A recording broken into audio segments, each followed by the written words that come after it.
What's going on, guys? Welcome back to today's video. As you see, we're going to be throwing around some hair today. Got the old 5-weight bass and bluegill rod, so we're going to be chasing after some giant bluegills. A lot of water recently, so these culverts are flowing pretty heavy, and there's a lot of bluegill kind of congregated up in these culverts, and we're hoping to be able to get on a few bluegills. Out here at this pond, I'm going to be starting with a slow sinking bluegill lure. Basically, we're going after a lot of these giant bluegills in these culverts. You can see a culvert right there. There's a lot of these bluegills piled up in there. There's even a few bass. There's like 3 or 4 culverts around this pond, so we're going to try to hit them all and see if we can catch some. So let's get in there.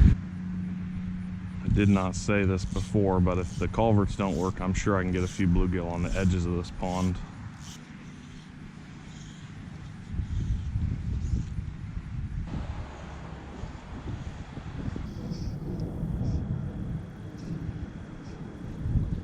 There's the first one right there on fly. Not a bad fish. First bluegill.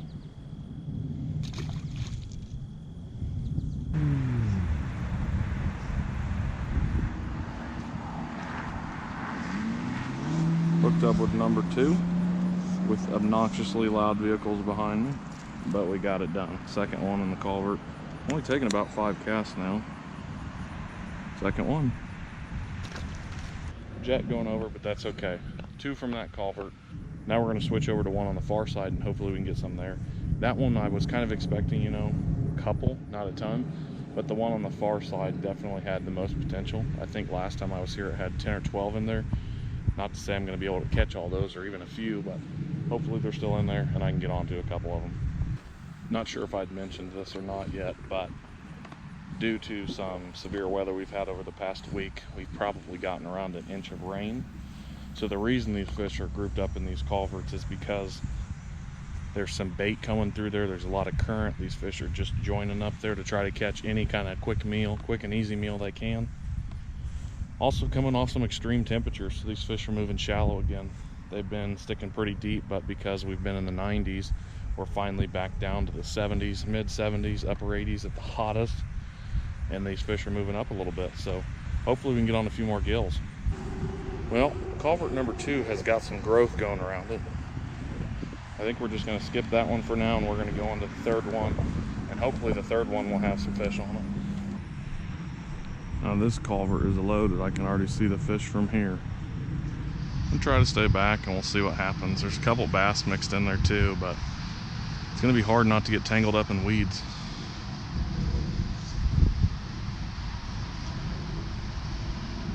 There's the first one. First decent cast of 2 I got in there. Nice fish. It's a real nice gill. Just like I was saying, a lot of these fish are pushed up in there trying to get something free. Free meal, free, quick, and easy. That's a beautiful gill.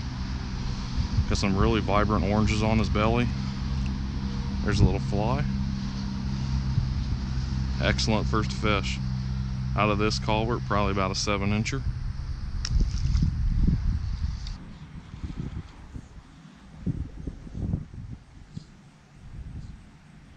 There we go. Another one. Another really quality gill. Too bad you can't take a couple fish out of here. Not that you'd want to. It's probably full of chemicals or something, but there's a lot of nice fish in here. Another one falls victim.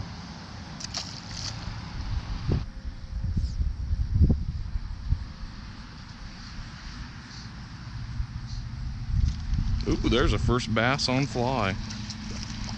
There we go. Nice little largemouth came in. Boom. Real skinny fish though, unfortunately. Unfortunately, he is a twig. He is not healthy. We're gonna get him back quick. Hopefully he gets bigger. That's gross. We did get one on fly though, which is pretty cool. Typically it's kind of hard for me to catch a lot of bluegills on fly because I'm using such a small fly. I think those bass like the bigger profiles. They know what's in here. They know there's a lot of bluegills and they want to go after bigger baits like that.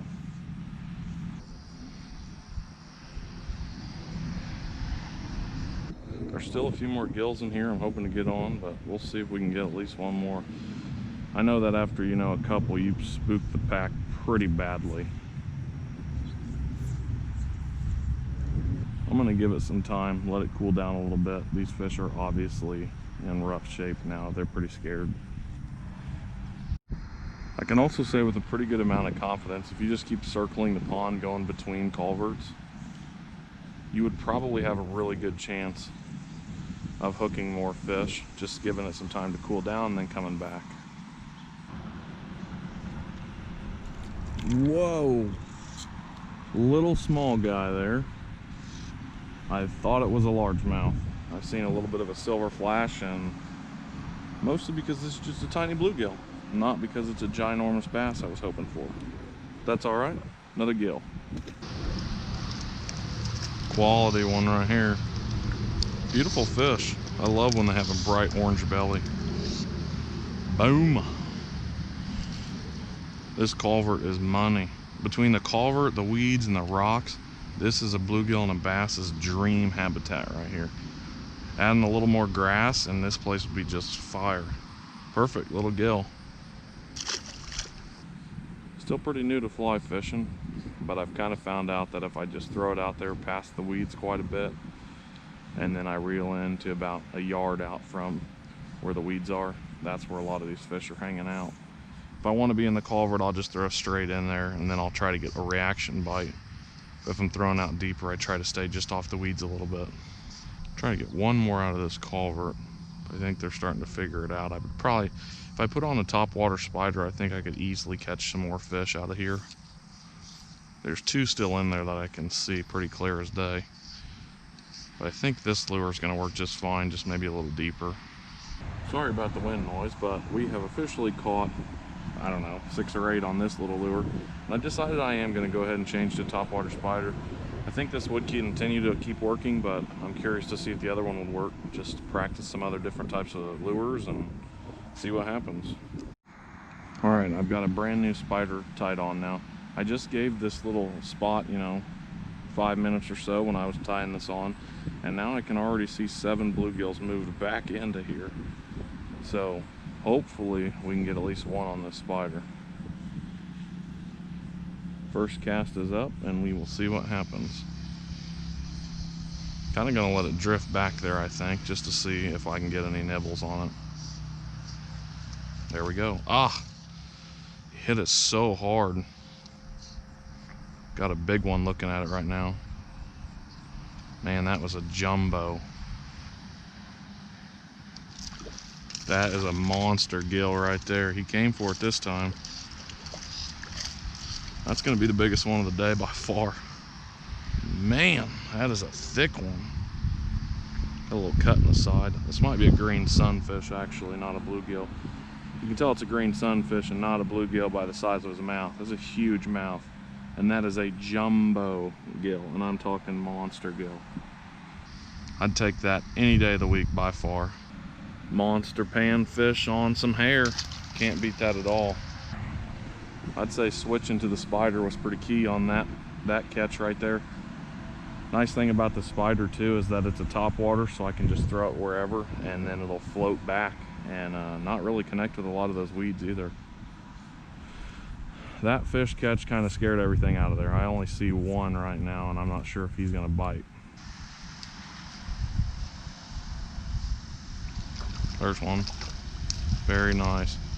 All I had to do was throw the spider in, let it drift just a little bit past, but show some movement on the way. That way that fish knows that this isn't something not alive or dead or just a weed. Just those subtle little movements, just enough.